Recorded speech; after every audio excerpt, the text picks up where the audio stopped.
Chicken, mutton, beef के कबाब भूल जाएंगे अगर आप मेरी रेसिपी से ये मज़ेदार से वेजिटेबल कटलेट बनाएंगे। तो बिस्मिल्लाहिर्रहमानिर्रहीम, अस्सलाम वालेकुम। खुश रहें, आबाद रहें, जहाँ भी रहें हैप्पी रहें और हेल्दी रहें। मैं हूँ फ़ाइज़ा और वेलकम करती हूँ आपको चटपटे पकवान में।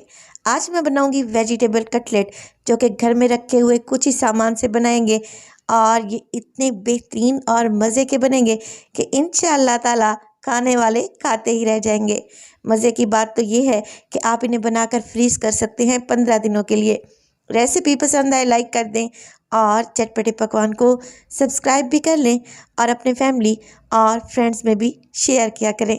तो चलें स्टार्ट कर लेते हैं। यहाँ पर एक फ्राइंग पैन में लूँगी मैं तकरीबन 3 टेबलस्पून के करीब कुकिंग ऑयल और इसमें शामिल कर दूँगी हाफ़ टी स्पून सफ़ेद ज़ीरा।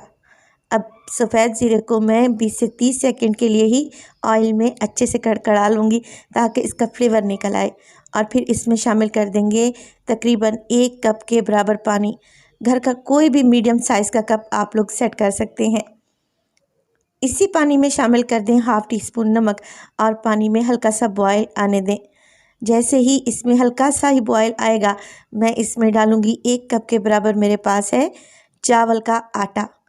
तो जिस कप से आप लोगों ने पानी मेजर करके डालना है, उसी कप से आपने चावल का आटा भी डाल देना है।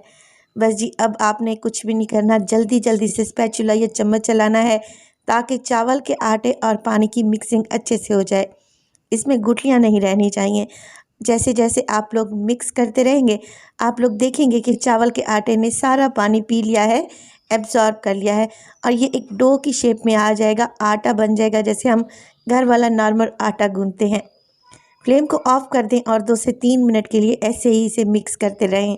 और जैसे ये मिक्सिंग अच्छे से हो जाए, आप लोगों ने ये सारा मिक्स एक बोल में निकाल लेना है ताकि ये हल्का सा ठंडा पड़ जाए।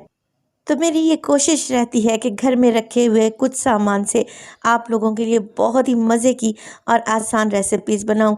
तो रेसिपी को ज़रूर फॉलो किया करें, इंशाअल्लाह ताला ये आप लोगों को बेहद पसंद आएंगी। तकरीबन 5 मिनट आटे को मैंने रेस्ट पर रखा है। देखिए ये अब इतना ठंडा हो रहा है कि मैं ईज़िली इसको टच कर पा रही हूँ। अब इसमें शामिल करेंगे कुछ मज़ेदार चीज़ें। 1 कप डालूँगी इसमें गाजर, जिसको बारीक सा मैंने काट लिया है। 1 कप भी इसमें डलेगी शिमला मिर्च और 1 कप ही प्याज डलेगा। प्याज में आजकल पानी बहुत ज़्यादा होता है, तो पानी आप लोगों ने निचोड़ कर ही डालना है। 3 मीडियम साइज़ के आलू थे, जिन्हें बॉईल करने के बाद मैंने कद्दूकस कर लिया है ताकि इसमें कोई भी गुठली बाकी ना रहे। अब इसमें डालेंगे 1 से 2 हरी मिर्चें बारीक काट कर और इसमें डालेंगे ढेर सारा हरा धनिया।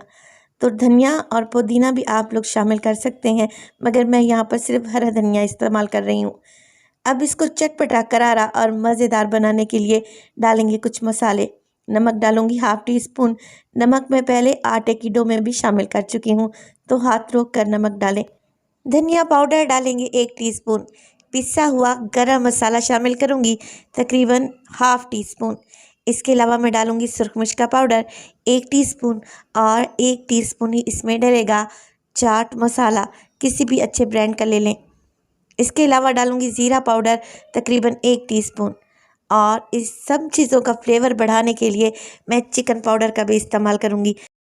तो ये 30 रुपए का एक साशा मिलता है, जो कि काफ़ी रेसिपीज़ में इस्तेमाल हो जाता है। अगर आप लोगों के पास है तो आप शामिल कर लें, वरना आप लोग स्किप भी कर सकते हैं। असल में इससे टेस्ट इन्हेंस होता है। सब चीज़ों को अच्छे तरीके से मिक्स करें और आप लोगों ने अच्छे तरीके से दबा दबा कर मिक्सिंग करनी है ताकि चावल का आटा, आलू और सारी सब्जियां वेल कंबाइन हो जाएं। देखें, अगर आलू का कोई बड़ा पीस नज़र आए आप लोगों को, तो फिर आप लोगों ने इसे तोड़कर बिल्कुल छोटे छोटे पीसेस में कर देना है।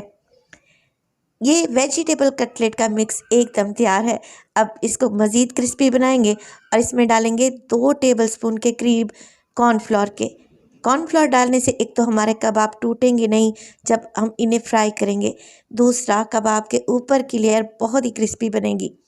तो आप लोगों ने 2 टेबलस्पून कॉर्नफ्लोर को भी अच्छे तरीके से मिक्स कर लेना है। चलें जी, कबाब बनाना स्टार्ट करते हैं। तो हाथों को हल्का सा ऑयल की मदद से ग्रीस करें और फिर थोड़ा सा पोर्शन उठाएं इस मिक्स का और एक गोला सा बना लें और अब आपने हथेली की मदद से इसे हल्का सा प्रेस करना है। बेहतरीन सा हमारा वेजिटेबल कटलेट तैयार हो जाएगा। देखें, आप लोगों ने सारे कटलेट ऐसे ही बनाकर तैयार कर लेने हैं। मगर रेसिपी इस स्टेज पर अभी ख़त्म नहीं हुई। ये कबाब सजाएंगे और संवारेंगे ताकि देखने में भी ये बहुत ही खूबसूरत लगें। मैंने लिए हैं सफ़ेद तिल और हल्के हल्के से कबाब पर लगा दिए हैं।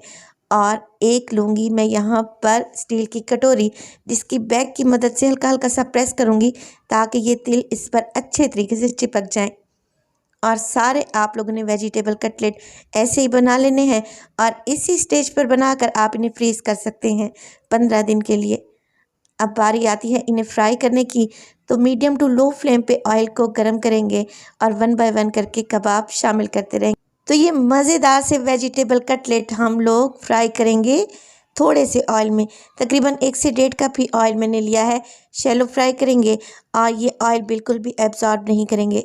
1 से 2 मिनट के लिए आप लोगों ने कबाब को बिल्कुल भी नहीं पलटना, क्योंकि एक लेयर जब इसकी अच्छे से गोल्डन हो जाए, क्रिस्पी हो जाए, तभी आप लोग इसकी साइड को चेंज करें और फ्लेम को लो टू मीडियम रखें ताकि ये बेहद क्रिस्पी और शानदार बने। कबाब उलटते पलटते रहें ताकि ये दोनों साइडों से गोल्डन और मज़े के लगें। तो ये देखें, एक वक्त में आप लोगों को जितने कबाब फ्राई करने हैं ना, उसी हिसाब से कर लें, बाकी के फ्रीज़ करके रख दें। बेहतरीन से हमारे वेजिटेबल कटलेट या कबाब एकदम तैयार है और माशाल्लाह से देखें, देखने में ही कितने खूबसूरत और मज़े के लग रहे हैं। रेसिपी को ज़रूर ट्राई कीजिएगा। रेसिपी इंशाल्लाह आप लोगों को अच्छी लगेगी। मिर्च, मसाले, सब्जियां और चावल का आटा तो हर घर में मौजूद होता है, तो आपने इस रेसिपी को तो एक दफ़ा लाजमी ट्राई करना है। इंशाल्लाह ताला आपको ये मेरी रेसिपी बहुत ही पसंद आएगी। रेसिपी अच्छी लगे लाइक कर दें और चटपटे पकवान को सब्सक्राइब कर लें और अपने फैमिली और फ्रेंड्स में भी शेयर किया करें। अपना बहुत सारा ख्याल रखिएगा। फ़ाइज़ा को दीजिए इजाज़त। टिल देन, अल्लाह निगहबान।